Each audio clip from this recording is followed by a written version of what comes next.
Thank you. We're here for the Public Works and Finance Committee meeting. Today is September 26th, 2022, and I have the pleasure of serving today with Sandra Kelly.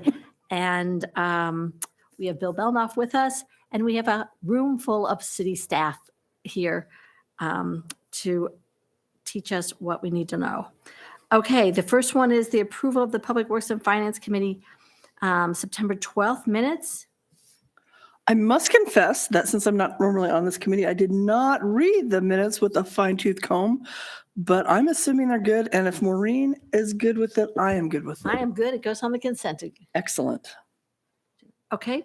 Number 2, Amanda Argana. It's the Moscow Brewery District Oktoberfest alcohol use request in the entertainment district. Good afternoon, council members and Bill. Most of the time, these alcohol use requests go before administrative committee.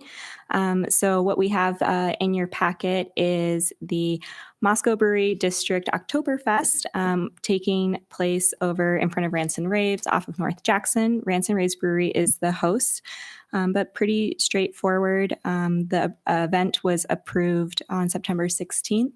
I do have in the audience today Jody Frederick, who is acting on behalf of Rants and Raves, but following standard operating procedures, it's coming before you as this is an event with alcohol in the public right-of-way in the entertainment district, and a draft resolution has been prepared for your consideration. Happy to answer any questions. I just have one quick question, and I apologize that this was late notice for me being here, so I just really took a glance at things and didn't read things super well. Can you remind me of what that looks like? Are they doing it closer to Rants and Raves, and how does that spill over? I'm all for it. I just don't remember what that looks like down there. Yeah, so this particular event location would be taking place right on the west side of the Rants and Raves building on Jackson Street. And so we've been in contact with the applicant. They have confirmed with Moscow Recycling that they'll be leaving the entrance to the recycling center open. And then I believe it would be ending right before C Street, if I'm not mistaken, if my memory serves me correctly. So it's what I think Streets Department is looking at, like a standard 1-block closure for the event. And again, I'm trying to get it pictured in my head. Well, does that mess up the traffic pattern on that weird? Yeah. So if folks were traveling from D Street, coming around that corner by Hunga Dunga and Rose Hours, people would see this clear enough. They could turn around in the Moscow Recycling Center parking lot. And should they see it well in advance, they could always kind of loop around in the Hunga Dunga parking lot as well. So is the recycling center open on the ins and outs? No, it would just be open on that north end, closer to Hunga Dunga Brewing. And so the south exit point would be not accessible for people to exit. Well, I should just say that I think that we had a request at some of the streetscape presentations that we actually extend events further north and further south. And so I think that this is a good move, and I think it's a good idea. Oh, absolutely. Excited about it. I was just trying to get a visual in my head. Geography. So that's all. Yeah. Okay. Can we put it on the consent? Yes. Great. Thanks. Unless you really want to talk, but I think you just got it approved. All right. Thank you. Okay. Drage? Yes. Todd Drage. Hi, Todd. Peekaboo Estates. Do we have a PowerPoint? Great. Yeah, I have a presentation. Great. Thank you. Because I was out there yesterday trying to figure it out. And I'm really open to having my questions answered. Yeah, great. I try to put as many figures in as possible and as little text as possible. And so as the title suggests, we had a request for a variance to engineering plans, civil plans that were approved back in 2017 for the Peekaboo Estates first edition. Peekaboo Estates is shown there at the corner of that end of Slonaker, in between Slonaker and Orchard Avenue. It was kind of an interesting property because it sat right there where a collector was prescribed in the thoroughfare plan. You can see the collector landing lane right there going east-west. The other green collector is north-south. That's Orchard. Landing lane eventually is intended to tie into Mountain View major thoroughfares to the north, Trail Road. And so those are the major roads in the area. All the other roads, including Peekaboo Street, are local streets. Another part of this area was that it's intended for two multi-purpose pathways. The one there in the center of that clouding is Lanny Lane, obviously, and there's intention for a northwest pathway that would eventually connect up to Orchard Avenue. And so to do so, the design plans prescribed a 10-foot pathway along the south collector of Lanny Lane, and then a north-south 10-foot pathway along the local street of Peekaboo. That street was intended to be on the west side of Peekaboo. How they got there, a little more background. The city's Collector Street section doesn't allow parking, and the developer requested parking. You can see the city collector section to the north has two bike pathways and then two 5-foot sidewalks. To allow parking, basically they came up with a 10-foot walk, which ended up on the south side of Lanny. So it was sort of a hybrid between the city's 36-foot local street section, which allows parking and has 5-foot sidewalks, and then to accommodate bike paths and allow parking, they changed it to a 10-foot sidewalk. This is the section that Mr. Pica and his engineering variance is requesting. We can just go back to essentially reducing the 5-foot or the 10-foot required sidewalk down to 10-foot. And so fast forward to today. This is the city's updated ortho photos, which shows that the subdivision has been constructed. I think all but 4 lots have houses are being built on, and Mr. Pica is intending to complete the final portion of the right-of-way work, which is that north-south 10-foot pathway on Peekaboo Street. And so he's asked that that be reduced to 5 foot, and just basically saying it seems like a lot of infrastructure that might not potentially go anywhere. And so I think at the time that made sense, but since then we understand that there's a subdivision in the north, the Woodbury Addition. We've seen and had preliminary plat hearing for the first edition, which is in that green sort of half circle amoeba. Parks Committee has reviewed and deferred the parkland dedication to a pathway, and the intended pathway would be sort of along that southwest portion, which would connect up to Arbor Crest and eventually Orchard, just like the multi-use pathway section would be. And so given that we're not exactly sure what the design will be, but we know that there's going to be a design there, we think it prudent to defer the actual construction of the pathway from Lanny Lane up to have time to design it, rather than confining to a 10-foot pathway on the west side of Peekaboo. As you can see, in order to make that connection, you have to go up Peekaboo and head northeast to connect up to Woodbury. And so there's lots of different ways to do that. We're just not sure exactly which way would be the best. And so putting in the pathway right now is a little bit of a getting the cart before the horse. And so given the unknowns and potential constraints of a pathway from Peekaboo Estates to the north, staff recommends approval of the engineering variance and essentially just requiring the 5-foot sidewalk per the city's 36-foot local street standard. Can we go back to the map, please? Sure.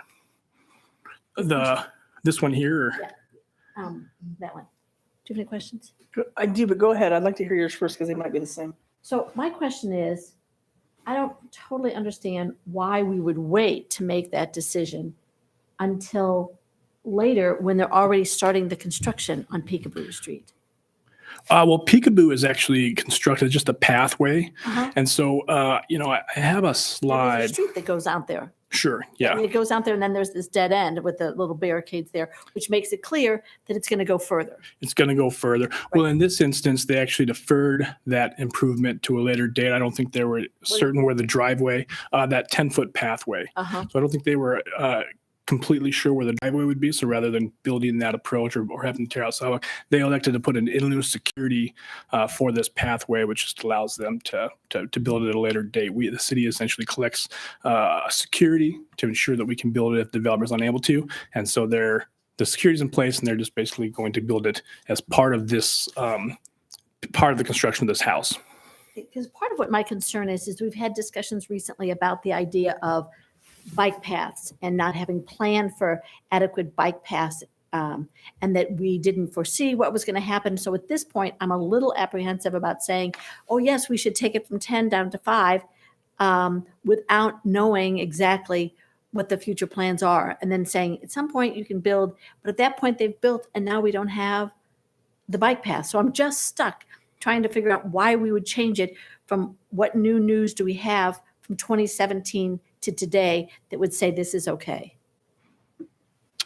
Yeah, and I think this, when you build that pathway, there's lots of ways to build that pathway to connect, and we know that it's going to connect with the Woodbury subdivision. That's sort of been the intention on the master plan, and it just kind of confines what you're allowed to do if you have a set point and a set elevation at the end of Peekaboo Street versus having more options when you actually do go to design that.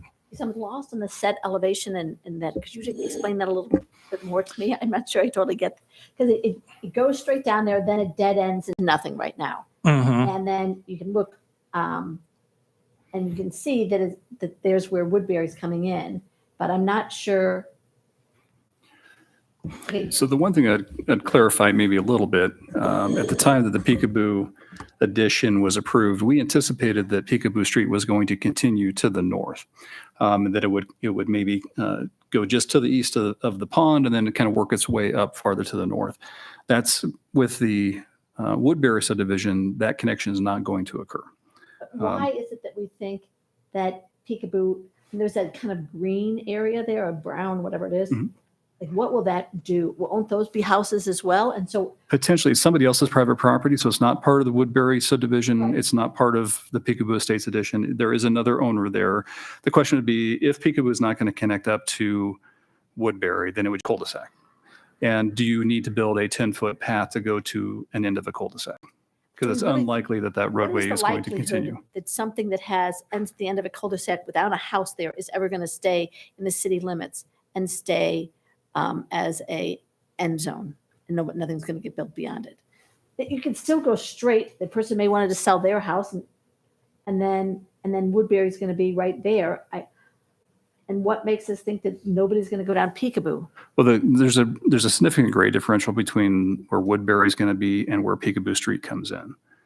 So there is a fair amount of terrain. So the pathway system on Peekaboo is going to be up on the ridge. And so, and that Peekaboo Street is kind of coming right up the bottom of the draw. So the roadway itself isn't going to extend. The roadway would likely either potentially, the property is a little bit narrow in the north-south dimension, so I don't know whether you could get a street that would take a left and then go back out to Orchard or not, or whether that street would go in and cul-de-sac and end on that portion of the property. But when you look at what they've done on Woodbury used to go like this, and Woodbury now is totally flat. I mean, so what makes us think that they're going to not just fill in the thing from Peekaboo over there towards Woodbury and the other things? I mean, I really have to say, there's so many uncertainties here that I'm concerned about voting for that. The next one I want to say is that at our last city council meeting, Sandra specifically raised the concern. And so we shipped like 4 different proposals back to you all, Sure. because somehow the 10-foot was supposed to accommodate walkers and bikers.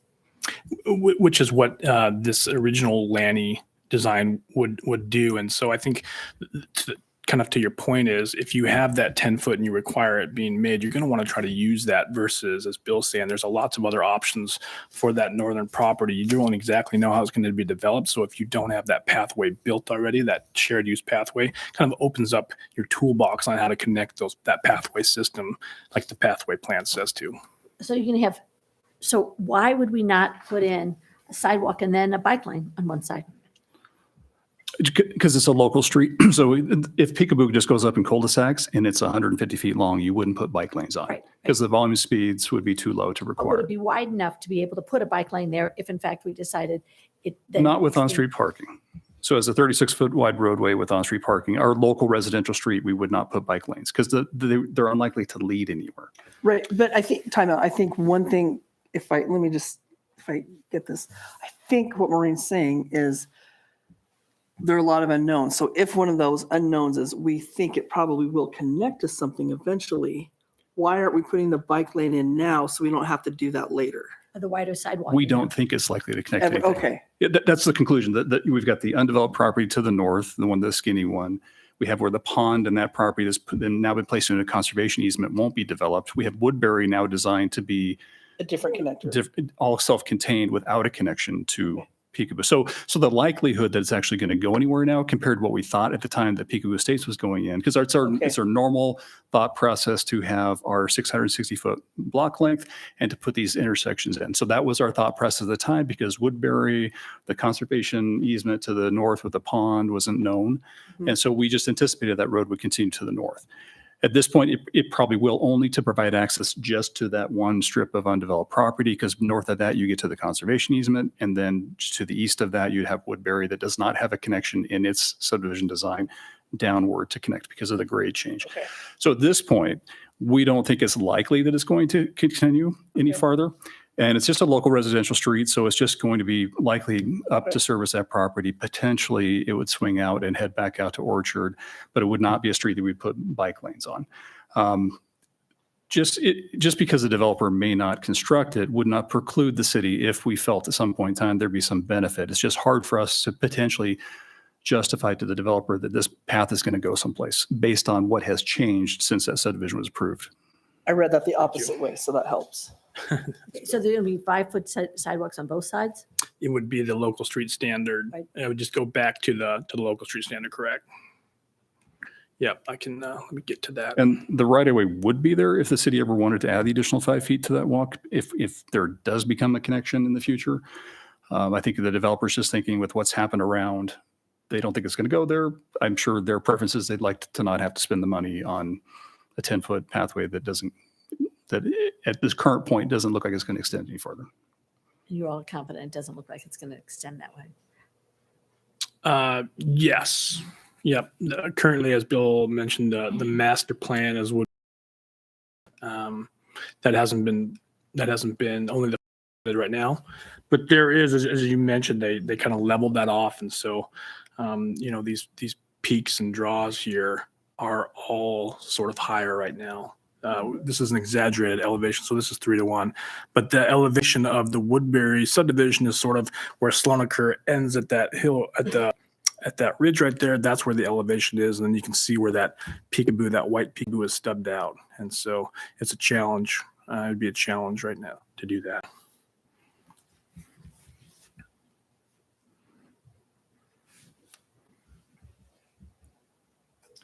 If, I know you hate ifs. If it does come around like, oh, wow, what'd be great is if we extended this and it looks awesome. Too bad we don't have all the things put in. Are things built into where if it goes through, then you have to add on, or is that left to the city to do that at that point?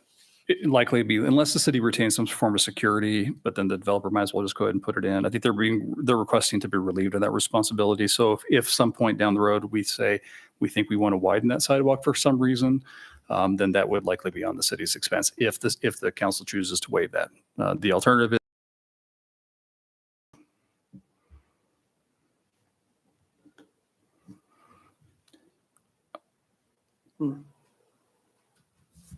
Really hard one. I will say, in my head, the logical part is to go with the recommendation because, I agree, it doesn't look like it's going to continue to advance. But that other side is like, I'm so tired of the bicycles being on the sidewalk and having all these bad issues for walkers and riders and kids on bikes and on-street parking on both sides that I'm super squishy about saying it. I am okay with recommending what happens here. I want to be really careful of, I'm on the record. I'm okay with this one, but as we go through, I'm going to be a real stickler for these things. Like, you really have to convince me, and you've done a pretty good job convincing me tonight that it's not going to go through. Sure. But I'm tired of bikes and people on the sidewalks together. And I'm tired of little kids being in jeopardy because they don't have a bike lane to ride on. So I recommend that we approve what they have gone with because it looks like it's going to peter out and be fine.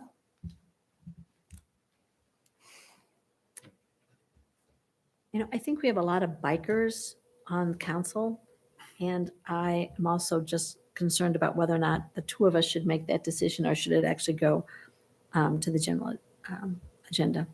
Just because I think that there's questions, and with the last meeting, dealing so much with bikes and transportation and sidewalks and all the rest of it, I feel best to say that I think it should go on the regular agenda.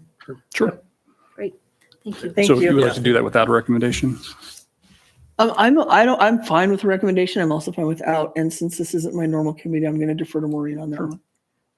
I think that we should just not do it and let everybody think that that it's an open thing and they can make decisions. And I think once you get a recommendation from this committee, it kind of puts extra weight on there. And I think the reason I want it to be on the regular agenda is because I really want people to have a say in that process. Sounds good. Great. We'll do that. Thank you very Thanks, much. Okay.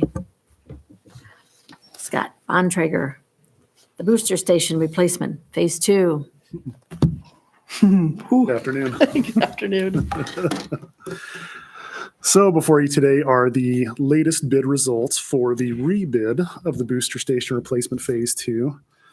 So a little history on this phase of the booster stations. We had a previous phase where we did 3 booster stations as part of the state revolving funds that we have for replacing these types of facilities. Those ones were a few years back. This is the latest set. This is to replace one up in the Ponderosa area and one down in the Indian Hills area. The existing one up in Ponderosa is a below ground one that was built in 1973. It's up there on the northeast corner of Orchard in Ponderosa. The new one will be an above ground facility, and it will be on the southeast corner of Landy and Orchard. The Indian Hills one, the existing one, is up there towards Indian Hills and Northwood. It also is an underground one built in the early 70s. And that one up there really only serves domestic flow. It does not have any pumps for fire flow up in that area. So both of these new booster stations will meet all the most current standards above ground, has the regular pumps, the duty pumps that meet the more higher demand daily flows, and then also the fire pumps. And it also has redundancy pumps for everything. So in case one pump goes down, there's always another backup for everything. So this one we put out, the first time we had bid this was last spring. We, at the time, believed the prices were going to come in lower than they did. So we waited until we had a better response and a little more time for contractors to be able to see. We put it out again recently. We did receive more bids this time, but still did not change as much. We did reflect our engineer's estimate based upon more current that they have seen with all the other projects that have been going out through the summer and everything. But we did receive a low bid from TML Construction at $4,231,000. And TML Construction is a company that we've worked with numerous times on previous projects, the stuff out at the wharf, Well 10, we had worked with them on. So we do recommend based upon the $4,231,000 to provide the low bid to TML Construction for this project. And just to follow up, we had budgeted about 3.9 million for the project. So we will have to make some adjustments to the water capital plan to absorb that additional cost. But we do have the ARPA funding and some of the money that was returned back to the water fund from the small business and nonprofit grant program that can go towards helping to fill that gap. At this point, we hoped potentially at a later time it would go down. We had a single bidder last time that we were uncomfortable if we knew this really was the market price. Having 3 bidders now and showing the range that this really is probably the cost to do business at this point in time. And we really do need to address these fire deficiencies in these areas. So it is to ask recommendation to proceed. I have no questions about this. I think No, yeah, I agree. I think the answer is it's a need, and there's an ability to find the funds, and so I think we'll do it, and it can go on the consent agenda. Yeah. All right. Thank you. Thanks. Thanks, Scott. Okay. Lisa Anderson, we're on Police Step Grant Award Acceptance. Means we're getting money? Yeah. Yay. Have you ever had this and said no to it? Here we go. I have Officer Corner with me here today, and he is actually the person who manages this program for the police department. We had our first award of this same grant last year. and they've offered us the same award this year, almost exactly the same amount. And really what this does is it allows the city to have a traffic officer position or an FTE funded for a year. And that was something we didn't have before. It gives them a little more tools to work with, and there's tracking for the types of enforcements that or the ticketing that they do and that type of thing. Eric can tell you a little bit more about how the ins and outs of it work. But basically, this grant starts on October 1, which is our fiscal year, and that makes it very nice. We bill out monthly for the services, or quarterly. That's right, quarterly for the services. And this last year's went very smooth, and it's really good to work with the ITD folks that manage this program, and it's really a win for the city. So the upcoming award has all the same requirements, and the documentation that is asked in the attachment 1 and attachment 2 is the same types of documents that we've seen in the past. So there's nothing new, just a new award. So I'll let Eric kind of talk to you about the benefits of the program and managing it. Well, the STEP grant allows for reimbursement of hours worked towards traffic enforcement, and special traffic projects that we have done. Recently, we did an overtime emphasis with cops on bikes. We had officers on bicycles. I'm actually in the bicycle uniform today. Down at the South Couplet, and right when students got back, we anticipated a big influx of students texting and driving, and unfortunately, it was mostly local residents. There was about 20 in 3.5 hours. 26 people were contacted. 24 of them were cited for texting and driving, among other violations that we were observing. And it was just 2 bicycle officers, 2 motor vehicle officers, and there was a lot of work that got done really in a short amount of time. The reimbursement hours, it's not a position. It's for a traffic enforcement team, as the state likes to put it. They don't want to be in the business of hiring personnel.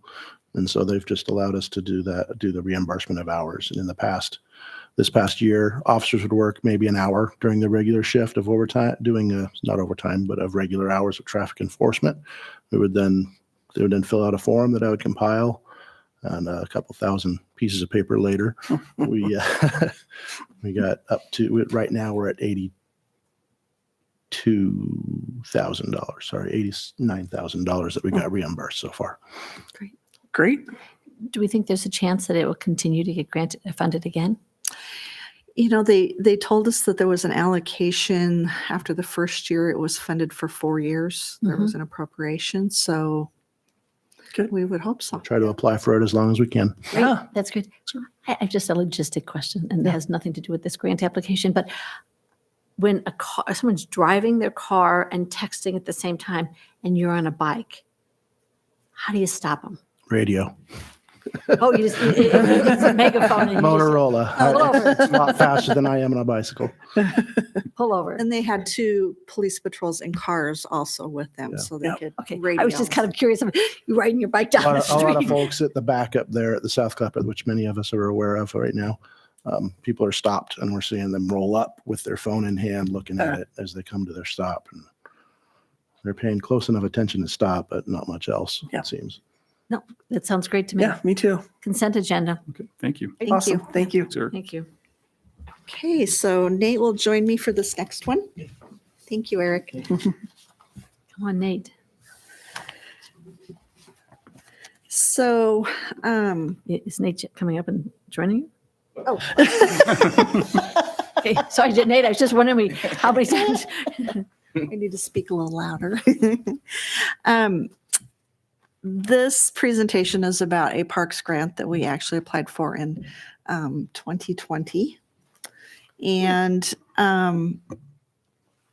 you know, it hit right in the middle of coronavirus and all those things. So we've been delayed in implementing the project. It's had 3 components to it. It was the remodel of the Mountain View restroom. Mhm. And then we were adding a connector path connecting the 2 parking lots at Mountain View. Mhm. And then adding a restroom at Indian Hills and an ADA parking spot. And so we had grouped together adding the path, connector path at Mountain View, and then the ADA bathroom, or excuse me, the bathroom, also ADA at Indian Hills with the parking spot. And then the remodel of the Mountain View bathroom was a separate project. We originally procured the restroom first because we had heard that it would take several months to get it. And so it is now located at the city shop waiting for installation. And some of the numbers that you're seeing in there, in the attachment that I provided, most of those numbers are hard costs, except for the pathway extension and the ADA improvements. We had one bid come in when we originally bid that portion of the project, and it was way over the engineer's estimate. So we rejected all bids on that one. And since the Department of Commerce gave us the option to kind of solicit for bids because we had a failed or rejected bid in the climate, and we are still working to get a bid on that portion of the project. We actually have a contractor who will be doing other work for us that is interested and but has not gotten us a price. The numbers included here have been escalated. Eric did a revamp of the cost estimates for us. However, Nate did share with me that he anticipated it could still be at least another $25,000 higher than that based upon just today's market. So I did find out, I got an email shortly before this meeting today from the Department of Commerce that they are capping all park projects at $250,000. So we had previously received $225,000. And so I will amend my CCSR before council. So we'll be asking for that amount. And then we may need to look at modifying the project or looking at how else we can fund it. But I'll let Nate go into a little more detail about how we got to where we are, I guess. Okay, as far as Like the first bid and the costs, what are we seeing? so yeah, we're seeing so Elisa had mentioned we rejected the first bids, and what we had set aside was something in the neighborhood of about $150,000 for this portion, and we were seeing bids in the $300,000 range. And actually, Elisa, I just received a bid from TML, and it's not good. So it's over 400,000. It's a wishful look. Oh, on my your face for me. goodness. We'll be back to the drawing board after this, unfortunately, but Okay. the additional funding is going to be absolutely necessary no matter which direction we take. So Okay. Okay, so my question here is that we got the full award that we asked for and executed contract in 2021. Is there like a time frame under which we needed to use that one, or do we just go back on the whole and raise that money up? They've Raise the given level us an extension and due to coronavirus and the environment and supply chain. And so they're aware of where we're at with the project. And back when we were awarded the 225, that was a cap on parks projects. Then the following year, they increased it to 250. And they actually have CARES funding that, CARES was expanded to include public parks. And so they did not use all of their CARES funding. And so they're allowing us to now, people who have overruns for these projects, ask for that cap to where they go now. I had heard that possibly they were allowing more money for projects because of cost escalations, but no, I got the email today that we are capped at another 25,000. So Bottom line is we're not going to be able to get all those things funded at this point, but No, the Mountain View restroom remodel project is under contract and will be underway shortly. So we are committed to that component. The precast restroom has been purchased into the shop, so we really need to explore ways to get that installed. The connector pathway out at Mountain View Park would probably be one of the first items that we would delay to a future date. If the state would allow us, if they can't grant much more than the $25,000 in funding, then we're going to need to ask them to allow us to modify the project and remove that. We'll program that in the future, and then we will either try to self-perform a precast bathroom installation, or we will try to find a way to get that in completed. But I think that's likely the direction we need to take the project, just to get at least the restrooms installed and the remodel completed, and then we can look at some of those other projects when the construction market is more favorable. absolutely. good. Consent agenda. Sorry. But yes, I mean, This one's been a we're, fun one. we're for this very So sad my presentation. CCSR will be modified, asking for approval to request additional 25,000 from the Department of Commerce to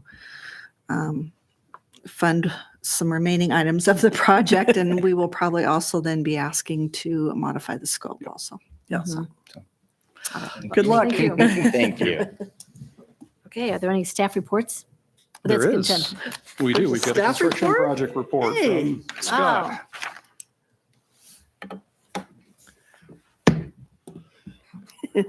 Got a little bit of a rundown of where we're at with construction projects so far this summer. Cool. Okay. So we'll start with Mountain View Road Safety Improvement Project. That was roughly $2.2 million. This is part of the ITD STIP funds for this project. This one, as a reminder, was replacing the 24-inch wide roadway out there that had gravel shoulders with more of a multi-mode type roadway where we got 36 wide with bike lanes, sidewalks, and the other amenities that typically go with the extension of what rest of Mountain View north of 6th Street looks like. We're also installing a rectangular rapid flash beacon at 7th Street for the crossing into the ball fields there. Nice. And then we're also making modifications down at Joseph Street to have left turn lanes coming and going out of there. And then the installation of a roundabout at 6th Street and Mountain View. So as of right now, all the underground utilities have been installed, all the franchise utilities have been moved, got all the curbing and the traffic islands and everything done. And as of today, they should be pretty close to finishing paving. So the next thing over the next couple weeks is they're going to go out there, they're going to finish the pavement markings, the signs, all the other regulatory type stuff that needs to go down, get the RFB installed, and get things cleaned up and hopefully get it opened up here pretty That's soon. great. Can I ask a question? Can you talk about the turn lanes, at the intersection of Joseph Street? The reason I asked that question is I thought we removed the turn lanes down next to the middle school because people couldn't quite figure out how to make turn lanes work. Yeah, the turn lanes up at the middle school is more in relation to the crossing distance for the large amount of pedestrians that have at those high volume areas, whereas the ones down at the ball fields, which again, this was designed many years ago now, but that is also to assist with the coming and going of the high peak hours for the vehicles coming and going from the ball fields through there and providing crosswalks for the occasional pedestrians. Whereas a large volume of the pedestrians do cross more up there at 7th where we're providing the flashing lights. Well, and the other distinction is D and Mountain View is a four-way stop controlled. So Yeah. those turn lanes don't necessarily give as much benefit. Right. To keep traffic flowing on Mountain View, we'll now have, and this will just have center left turn lanes. They have center left turn lanes on Mountain View and a center left turn lane leaving Joseph Nice. on the Um, east side of Joseph. So but this not on allows the west people side. that are waiting to turn to get out of the flow of traffic and allow traffic to flow on Mountain View because it's only two-way stop controlled here compared to the four-way stop control at D. That makes sense. Yeah, and a large backup on Joseph Street happens during the leaving of the events Yeah. of everybody trying to take a left or a right. Okay. But what the existing out there look like, the other fun amenities out there just yet, but kind of a view of the roundabout as they were installing the curbing out there and what the product is looking like. What they'll be working on too in the next coming weeks as well is vegetation inside the center here. And then kind of a look down at Joseph Street of the widening through there. Next up is the 3rd Street and 6th Street pedestrian improvement projects as part of our that we have through ITD. This is the local high safety improvement program that we work with LTAC on. The project budget was roughly $1.5 million. The project summary it had the frontage improvements along 3rd Street and Jackson from Jackson to Llewellyn. This was adding all the additional width of sidewalk, the adjusting for the curb height out there, installation of the decorative historical style lighting. The lighting through the whole corridor wasn't always the best, and now we're going to definitely have a lot more sufficient lighting through. Project status is largely complete with a few outstanding items. Anticipating final substantial completion here pretty soon. I want to say that I thought the addition on the 3rd Street was really very attractive. So Yeah. nice job. A lot nicer corridor for moving through the area. Here's some pictures of where they're running the conduit for the luminaires for the new lighting throughout the corridor.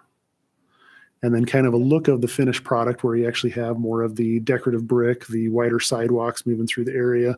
You can see the historical style lighting. That's going to light up the corridor a lot better throughout. And the one thing we are waiting is for the overhead utility companies to wreck out the old overhead work. So we did make an investment as part of the project to provide underground conduits for them to pull their utilities underground. So in that left photo, you can kind of see them near the decorative light fixtures. That'll be coming out here shortly. And no tree replacement on this part, is that right? Correct. Hurts my soul a little bit. It's so good. There just wasn't much know. room in I that know. area. Between driveways and Yeah. light fixtures, and it just was so tight. Yep. Next one is the South US 95 Sewer Water Extension Project. This is running the additional utilities portion of the city down there in anticipation ITD's Thorn Creek project coming through and running the utilities for future expansion down there and tying into SEL area as well. So the project budget was roughly 1.2 million. It was the construction of about 1,000 lineal feet of new water main running south and about 2,000 lineal feet of new sanitary sewer main. And this is, like I say, an extension of the sewer lines down there is in anticipation of the new highway project coming through and getting underneath everything and tied into the area so we can continue to be able to serve the area to the south. Project status is the sewer and the water mains are complete. They are just working on the service lines leading to and from, and then the surface restoration in the area. And this one was pretty deep out there. So this is the sanitary sewer, which I think was roughly, what, Bob, about 20 feet deep? Yeah, we average about 20 feet. Yeah, so very deep and very difficult soils to work through. It was a pretty slow paced project to move through. And kind of some pictures of the water main, which is a larger water main running down that area. Next one up is the well house number 6 building replacement project. And well house number 6 is the well out at the city shop. This project's budget was around $830,000. The project summary is stick framed, wood framed building that's held together with hopes and dreams. Push snow into that building too many years, the Yep. walls are swinging. Yeah. Well, at the same time, we're upgrading the disinfection system to the on-site chlorination generating system and installing backup power generation, what it doesn't currently have, which is also going to help assist with some of the functions at the city shop in case of power loss. So the project status is they've demolished the entire building. They just blew on it too hard and it fell over. Before the snow came and got it. Yeah, before the snow came. And then working on the underground conduits and the foundation prep. So that was the existing facility, which it looked even worse on the inside. That looks good. That's a good picture. Yeah, That looks better. that's with it gone now and then working on the foundation. And then to get a rough idea, it's not going to look as pretty, but this is a picture of the Taylor booster station, similar type construction with the split face block framing and then the metal roof. And then same thing, it's going to have a little backup generator on one side of it too. So, which leading from that picture, the next project was the Taylor booster station loop and supply line upgrade, which was to put in a larger supply line leading to the booster station to assist with the pumping requirements that were needed from that booster station. So that project was roughly, I wish I had my glasses on, $316,000 to install roughly 850 linear feet of water main, which then increases the amount of water that can be fed into the booster station. And that project is complete. It was a pretty simple project out there. That's just a picture of them running the water main along there. And then some of the asphalt surface restoration. Next one, the North Jackson Street parking lot reconstruction. This is for the parking lot north of 3rd Street, east of Jackson, and it's just one of the bays. So the project budget is $100,000, $103,000. This one is removing and reconstructing the asphalt pavement on the south bay of the 2 bays that are there that are the city's responsibility, and then removing and replacing some broken sidewalk and updating ADA compliance in the area. So the work hasn't started yet. We're in discussions with Motley on when they've got time to start this one up, but it's going to be a quick project when it does happen. And it's anticipated to be completed by the end of October. So that's a picture of what's existing out there. That's the south of the two bays there. The north bay, we had done a grind and inlay and then slurry sealed on the top. And it actually looks on this bay down here. Whereas this one, the one to the north, has been updated since. And then the sidewalk that we'll be replacing in the area while we're there too. Milton Arthur Park. Project budget of roughly $195,000. That is for replacement of the playground equipment and safety tiles, which is under that was the material procurement by the Parks Department. Mm-hmm. And then this project was under two different contracts for pouring the concrete pad and the pathway, while the other one was actually preparing everything in the excavation for it. So this was constructing a 3,200 square foot concrete pad for the playground equipment and roughly a 10-foot wide shared use path going down to the project. Everything has been pretty much completed on this project, and it's ready for the equipment to go down from the Parks Department. They're just waiting on some of the materials still. But you can see the excavator out there in the park, and then removing everything and getting everything prepared. And then kind of what it looks like as a finished product. What they'll do is they'll come back and the playground will be down in this area. Well, they'll put down the safety tiles and then the playground equipment in that area. Paradise Path Lighting Project. This one had a budget of $225,000 and it's in a couple different phases. So this one is installing LED bollards and overhead lighting along Paradise Path from the Steiner White area to the underpass at Highway 95. Phase 1 is installing the conduit and the vaults, whereas phase 2 will be coming in back and actually installing the lights and the bollards. So phase 1 is complete. They got all the conduit and the junction boxes in. Everything's ready to start pulling stuff through. Phase 2 is expected to begin this fall with the installation of the bases, but like everything else, material's hard to get right now. So we'll get all the poles and lighting, everything in over the winter and get those installed in the spring. But here's kind of a look of what they're going through to get. And then kind of what kind of finish looks like once they got all the ground restored and everything. And then we'll start getting bases set and everything this fall with getting a lot better lighting through the whole thing by next spring. Amazing. 6th Street crossing over Paradise Creek. This project budget is roughly $2 million. This is part of the EDA grant that we have for this project. This one is the demolition and removal of the existing narrow 3-culvert crossing that was damaged during the 2019 floods. And what we're planning on doing is installing a new single-span 3-sided box culvert bridge with added width for bike lanes, sidewalks, and railings. So to bring it up to more current standards and make it truly multimodal through it and make the connection multimodal to the roundabout and like the rest of the corridor. And as part of this, we are replacing the 10-inch water main on the north side and, if necessary, the 24-inch main on the south side of the bridge, both which were expected to be within the foundations of the bridge.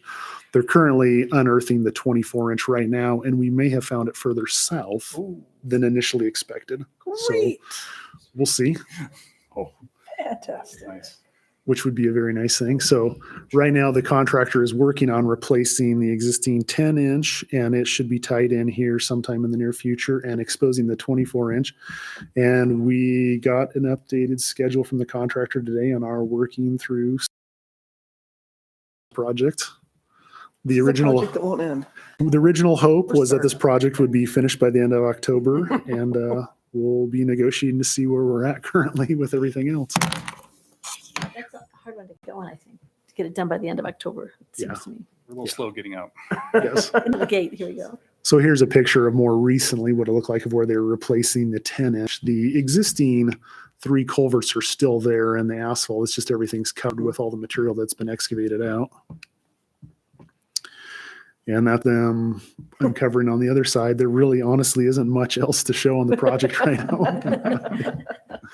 But this is a kind of an idea of what it's going to look like. So Yeah. schematic of the roundabout and coming off into the sidewalks, the bike lanes, and the 2 through lanes for the vehicles. So definitely a lot better connection for Sure. everybody Yep. coming across here. The Paul Mann Building restoration. Back to that one. That's Sure. really going to be a hard one for people to, we open a mountain view and it's still kind of not accessible. And so we don't even have a guesstimate in terms of, I know it may not be the end of October, but Their current schedule has them trying to finish things up this winter, but unfortunately not having a paved service yet. We're negotiating with them to at least put down some form of hard surface that can be removed in the spring, right. so we can at least open it up and maintain it, and then come back and actually put down the permanent asphalt next spring. But we just received it a couple hours ago and need to kind of go through that and Yeah. negotiate with them on various things. Okay. But that's the intent, yes. Be great. The Paul Mann Building, its budget was $172,000, and its project intent was to weatherproof and insulate the exterior walls, install metal wall panelings and Suffolk planks, install new thermoplastic polyfin TPO roof, which is the same type of roof we've been installing all our other facilities too. And the project status, it is substantially complete. Just working on some punch list items. The front entrance, soffit lighting, I believe some additional lighting around the edges. We'll be working with a separate electrician to try and get that all taken care of. But just remembering the beauty of the Oh, previous yeah. building. It's always good to keep that picture. Yes. All the cracks. In comparison to what we have now. And you can definitely see the quality difference and the quality in which they install everything. I mean, just even the details that they have in the various areas and all this stuff. Made a pretty nice difference on that building. Yeah. It does. It was hard for me to imagine what it was really going to look like. And it's really fun to see it now. Yeah. Then we had the 2022 asphalt rubber chip seal project. This was a fast-going project. This one had a $360,000 budget. We were applying roughly 32,000 square yards of asphalt rubber chip seal in various locations throughout the city. And this is one of those projects every year we kind of bounce back and forth between doing slurry seal some years, AR chip some, just depending upon what type of roads we're getting to. And this one happened within just a span of a couple days. And it was completed back in July. Just some of the pictures of spraying the liquid asphalt rubber, which then is followed behind by a chip truck. But with the AR chip, the liquid asphalt rubber that's sprayed actually has the rubber compound added to it in comparison to like more of your chip seal you see like in the county projects and stuff. It's a lot stickier type product, meant to last longer. And then the rock chips are actually coated in an asphaltic product as well to help it actually stick better to the liquid as they're putting it down. Then they roll it in place and end up afterwards spraying it with a liquid asphalt to help coat it as well. It's the final coating. So kind of give you the alligator it is in some of these areas.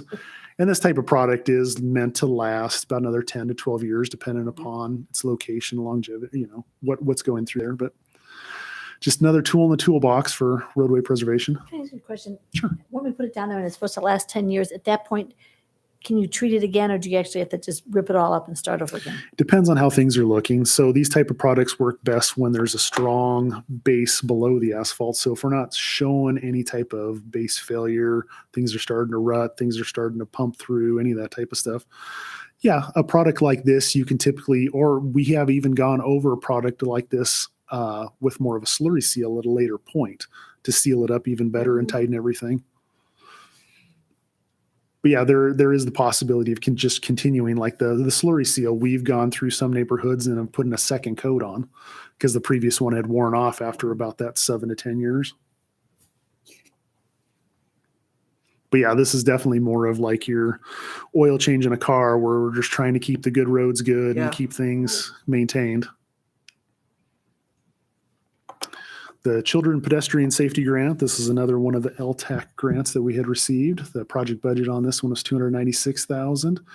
This one was making the improvements at DN Mountain View Road, which we were essentially taking the left turns out and then widening out the sidewalks throughout the area to decrease the crossing widths. We found that through that area at the four-way stop, it was just way above the capacity that was necessary for the traffic there, and really wanted to switch it more to multimodal, really sharing it with everybody.